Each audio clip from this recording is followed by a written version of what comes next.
Hello everyone and welcome back to the channel the commerce coach. आज हम लोग illustration number 10 करने वाले हैं, continuing with the last session that we did. Illustration number 10 पहली illustration है इस किताब की और काफ़ी ज़्यादा सिंपल तो नहीं बोल सकते क्योंकि हम लोग फाउंडेशन लेवल के काफ़ी ऊपर हैं, अब इंटरमीडिएट लेवल पे हैं, तो चीज़ें थोड़ी सी कॉम्प्लेक्स आपको शुरुआत में ही मिल जाएंगी देखने के लिए। डरने की ज़रूरत नहीं है, हम लोग सब चीज़ों को टैकल करते हुए आगे बढ़ेंगे। क्वेश्चन को ध्यान से पढ़ लेते हैं एक बारी। क्या है? X limited of Gujarat purchase 5000 saris at 100 per sari. Out of this 3000 saris were sent on consignment, मतलब उसने 5000 कहीं से खरीदी और 3000 ही उसमें से बेची है, मतलब किसके पास? कंसाइनी के पास। ठीक है। Y limited of Kolkata at a selling price of 150 per sari, मतलब उसने 100 की खरीदी, ठीक है, और 150 में बेचने को बोला है और उसने 5000 रुपये की आप पैकिंग एंड फ्रेट पे कराए इस माल को वहां तक भिजवाने के लिए। ठीक है जी। वाई लिमिटेड ने 2500 साड़ी बेची है 160 रुपये पे और 500 रुपये उसने भी सेलिंग एक्सपेंस इंकर करे हैं और 2.5 लाख रुपये रेमिट भी कर दिए हैं। मतलब रेमिट का मतलब है ट्रांसफ़र ऑलरेडी कर चुका है, वो जितना भी अमाउंट उसके पास आया उसमें से वो 2.5 लाख रेमिट कर चुका है। उसको 5% कमीशन टोटल सेल्स में मिलनी है, मतलब ये नॉर्मल कमीशन है, और 25% कमीशन मिलनी है और any surplus price realised over 150, मतलब क्या है? ये ओवर राइडिंग कमीशन है। ठीक है। 1500 saris were sold at Gujarat at 1110 per sari.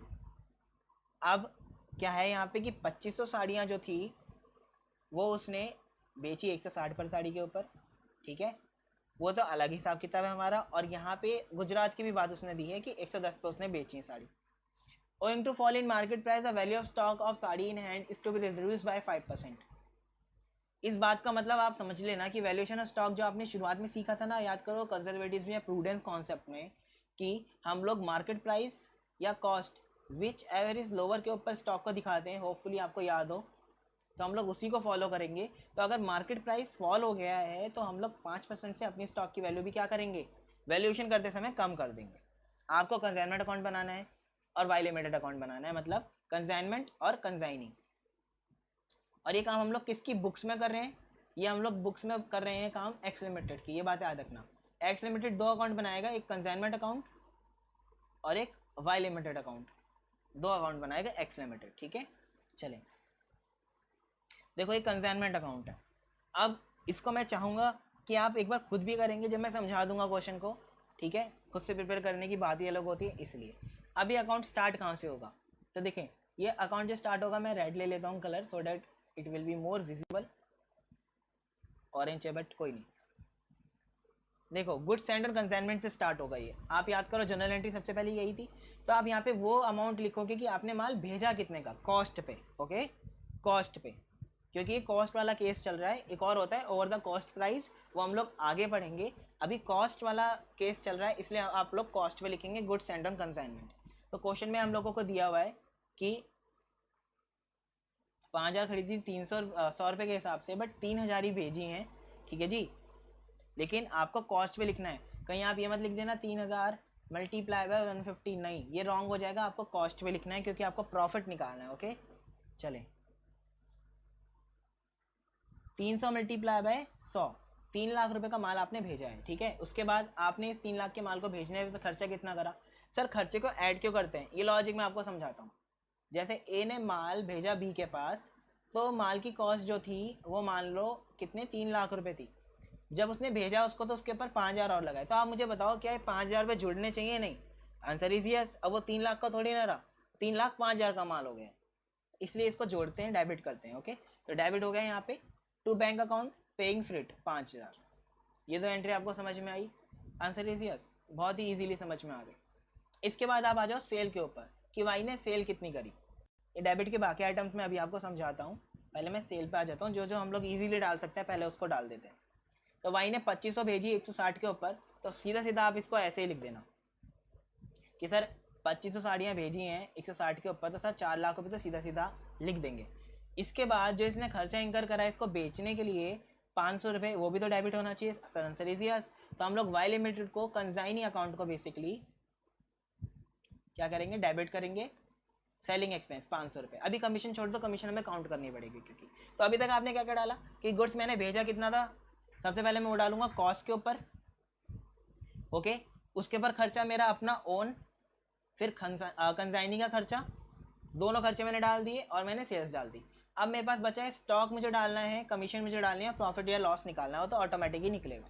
तो आप सबसे पहले कमीशन काउंट करनी चाहिए कि वाले मटेरियल की कमीशन बनती कितनी है। चलो देखते हैं उसको कमीशन कितनी मिलनी थी बताओ। सर इसको मिली थी 5% ऑफ टोटल सेल्स, 25% एक्सेस पे। तो टोटल सेल्स आपकी कितनी है 4 लाख रुपए। तो 4 लाख के ऊपर आपको फटाफट से कितना मिलेगा बताओ। 4 लाख के ऊपर आपको मिलेगा 5%। यहाँ देखें आप, 4 लाख के ऊपर आपको मिलेगा 5%, तो 20,000 तो आपके सीधे सीधे बन गए। तो सर 4 लाख के ऊपर आपको 5% जो मिला वो तो सीधा सीधा कितना हो गया 20,000 रुपये, सीधा सीधा आपको मिलेगा ही मिलेगा। इसके बाद आपको सरप्लस निकालना है, जितना सरप्लस पे बेचा है आपने उतना रुपये आपको एक्स्ट्रा मिलेगा। अच्छा आप ये देखो, in excess of 150 per sari, तो देखो यहाँ पे तो इन्होंने चीज़ें अलग करी है। मैं एक और तरीके से कर सकते हैं, कैसे कर सकते हैं हम लोग कि सर आपने बेची कितनी है 2500 बेची है, ठीक है, आपको 150 बोला गया था, आपने 160 पे बेची, तो आप एक्सेस कितना बेच पाए 25,000 ही तो बेच पाए। सीधा सीधा निकाल सकते हैं इसको ऐसे 4 लाख माइनस 3,75,000 करके 25,000 निकालने की कोई ऐसा आवश्यकता नहीं है।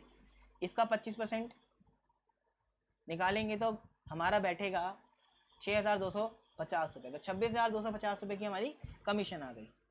ठीक है, ये कमीशन यहाँ आ गई। अब बचा हमारे पास लास्ट जो है वो स्टॉक। स्टॉक देखो कैसे निकालेंगे। आपने माल भेजा कितना, सबसे पहले आप ये याद रखेंगे। सर हमने माल भेजा 50,000 का, ठीक है। मेरे ख्याल से इसमें कुछ रॉन्ग है, यहाँ पे 5,000 साड़ियाँ थी, क्योंकि 5,000 साड़ियाँ थी तो 500 नहीं आएगा, यहाँ पे 5,000 आएगा। आप इसको प्लीज़ सही कर लेना, 5,000 मल्टीप्लाई बाय 100, ठीक है जी। एक बार मैं फिर से क्वेश्चन में देख लेता हूँ। हाँ यही है, 5,000 साड़ियाँ थी और 100 रुपये की एक थी, तो ये 5 लाख रुपए की थी। ओके, इसका 5 एक एक जीरो बढ़ा लेना बस, और कुछ नहीं है। अच्छा इन्होंने बेसिकली आपको एक बात और समझनी है कि हम लोग यहाँ पे इन्होंने रॉन्ग नहीं करा है, बट हाँ इनका जो तरीका है वो थोड़ा सा डिफरेंट इन्होंने करा है। मैं आपको समझाने की कोशिश करता हूँ कि क्या है। जब हम लोग ना स्टेटमेंट वहाँ से भी बना सकते हैं कि हमने माल कितना भेजा था, तो मैं आपको दूसरी तरह से स्टेटमेंट बनवाता हूँ, आंसर हमारा यही आएगा, बट हम लोग दूसरी तरह से स्टेटमेंट बनाते हैं। तो हम लोग ना इनसे थोड़ा सा पहले स्टार्ट करते हैं। सबसे पहले हम लोग लिखेंगे गुड्स सेंड। इन्होंने वो नहीं लिखा, आई होपफुली थिंक कि आपको समझ में आएगा। देखो गुड्स सेंड कितने करे थे 5,000 करे थे, मल्टीप्लाई बाय 100, तो गुड्स थे 5 लाख के। इसमें से आप माइनस करेंगे सबसे पहले सोल्ड। सोल्ड कितने हैं बताओगे मुझे। 2500 इन्होंने नहीं, 5,000 सेंड नहीं करे थे, 3,000 ही करे थे, उसमें से 2500 बेच दिए, ठीक है, सॉरी माई बैड। इन्होंने करे थे 3,000 सेंड, उसमें से इन्होंने सोल्ड कितने कर दिए बताओ 2500 मल्टीप्लाई बाय 100, क्योंकि हम लोग कॉस्ट पे दिखा रहे हैं। तो इन्होंने 2.5 लाख का माल जो है कहीं ना कहीं बेच दिया, ठीक है। तो अब इसके बाद जो आंसर बचेगा वो 50,000 होना चाहिए, और यहाँ से यूनिट जो बचेंगी वो 500 होनी चाहिए। आपको ऐसे ही 500 यूनिट मिलेंगी कि कितनी बची हैं, ठीक है। इन्होंने डायरेक्टली 500 लिख दिया, 500 multiply by 100, no issues. But मैं चाहता हूँ कि आप यहाँ पे 3 कॉलम बनाएं, एक और कॉलम बनाएं यूनिट्स का, और यहाँ पे आप बनाएं पर यूनिट अमाउंट कितना है, उसका कॉस्ट कितनी है, ठीक है। तो यहाँ पे कितना बचा आपका 500, पर यूनिट 100 रुपये का है, तो 50,000 का बचा है आपके पास। वो कैसा है मैंने आपको ऊपर समझा दिया। अब इसमें से आप 5% रिडक्शन करेंगे, 2500 की रिडक्शन, 47,000 का माल बचा। उस 47,000 में आप यहाँ पे इसकी कमीशन कितनी है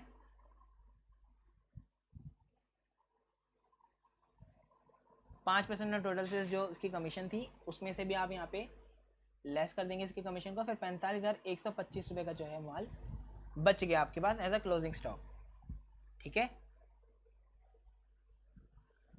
तो 45,125 रुपये का माल आपके पास यहाँ पे बच गया, रिमेनिंग जो है। और इसके बाद जब आप काउंट करेंगे यहाँ पे टोटलिंग कर लेना, प्रॉफिट आपका यही निकल करके आएगा। ओके, चलिए क्वेश्चन को एक बार फिर से लुक अवे कर लेते हैं, नो इश्यूज़। अभी भी कोई डाउट होगा आपको तो आप मेरे से पूछ लेना, ठीक है जी। वाई को 5% की कमीशन मिली थी टोटल सेल के ऊपर, वो हमने दे दी ऑलरेडी।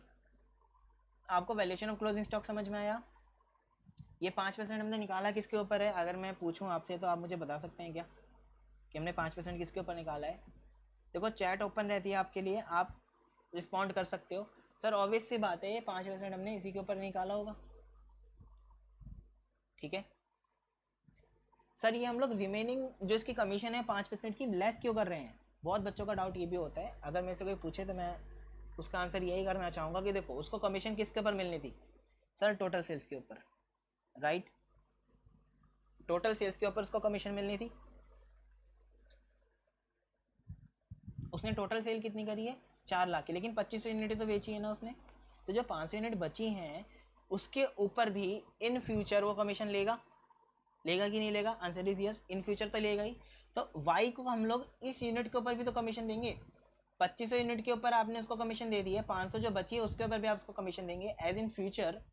तो इसलिए आप इसको यहाँ पे लेस करके इतने का ही माल की वैल्यू अभी दिखा रहे हो, अभी करंट में ही, ठीक है? इसलिए हमने इसको यहाँ पे लेस करा है। 5% उसकी कमीशन भी लेस कर देंगे आप, फिर आपका आंसर ये निकल करके आ जाएगा। ये 5% आपने किसके ऊपर निकाला है? 47,500 जो वैल्यू बची है उसके ऊपर, फिर आपका प्रॉफिट सिंपल आ जाएगा। अब वाई लिमिटेड के अकाउंट में आ जाओ। सर बहुत सिंपल है, आपको क्रिस क्रॉस करना है। जो यहाँ पे क्रेडिट हुआ है वो यहाँ पे डेबिट होगा सिंपली। तो ये अमाउंट यहाँ पे फटाफट से यहाँ आ जाएगा। जहाँ जहाँ वाई लिमिटेड का नाम है वो एंट्री इधर आएगी, बट अपोजिट साइड। देखें यहाँ वाई लिमिटेड का नाम है, हाँ डेबिट में है तो ये क्रेडिट में आ जाएंगी। देखें ऊपर वाली एंट्री जो क्रेडिट में थी वाई लिमिटेड के नाम की, वो यहाँ पे डेबिट में आ गई। और बैंक अकाउंट से जो आपने एडवांस दिया था 2.5 लाख, वो यहाँ आ गया। 500 रुपये सेलिंग के खर्चे, कमीशन 26,250 रुपये, और बैलेंस सीडी आपका बचा 1,23,250 रुपये, जो आपको अभी पे करने हैं। उस पेमेंट की कोई बात यहाँ पे करी नहीं गई है। इसका मतलब क्या है कि फाइनल सेटलमेंट अभी नहीं हुआ है। क्वेश्चन में हमने पता था कि इसने 2.5 लाख रुपये एडवांस दे दिए हैं। यहाँ पे आप देखेंगे तो आपको पता चलेगा कि हाँ 2.5 लाख रुपये ऑलरेडी दे चुका है। एक स्टूडेंट का डाउट आता है, सर ये 1500 साड़ी जो हमने गुजरात में बेची है इसका क्या करना है? तो भाई ये तो हमारी क्या है, नॉर्मल सेल से ही आपको कंफ्यूजन के लिए कंसाइनमेंट के क्वेश्चन में दी हुई है। इसका कुछ भी कंसाइनमेंट में नहीं होना है। जैसे कि आप देख सकते हैं इस पूरे क्वेश्चन में इसका कोई ट्रीटमेंट नहीं होगा। ये नॉर्मल सेल्स हैं, प्रॉफिट एंड लॉस अकाउंट से आप दिखाएंगे, ठीक है? होपफुली आपको पूरा क्वेश्चन जो है मैं समझा पाया। अगर स्टिल कोई डाउट होगा आपको तो आप मेरे को पिंग कर सकते हैं, पूछ सकते हैं, नो इश्यूज़, एनी टाइम आप पूछ लेना, ठीक है? मैं बताने की पूरी कोशिश करूँगा। बाकी अगर कोई स्टूडेंट को आता होगा तो वो भी कमेंट सेक्शन में बहुत वेलकम है कि वो भी उस चीज़ को बता सकता है। बट आप डाउट अपना जरूर पोस्ट करना कि हाँ हमें ये डाउट है। ज़्यादातर क्या होता है कि हाँ हमें जो डाउट होते हैं वो ऑलरेडी वीडियो में डिस्कस होते हैं, बट जब हम वीडियो को हाफ देख रहे होते हैं तो उस समय वो उठते हैं, बट जब तक हम वीडियो को ख़त्म करते हैं तो वो डाउट क्लियर भी हो जाते हैं। तो मैं चाहूँगा कि आप एक बार पूरा वीडियो को गो थ्रू करें, अगर फिर भी क्लियर नहीं होता है तो ही क्वेश्चन पुट आउट करें, ठीक है? सो डैट जिसको आता होगा वो आंसर कर देगा, या तो जब मैं देखूंगा मैं आंसर कर दूंगा। Thank you for today. अब हम लोग मिलेंगे नेक्स्ट क्लास में।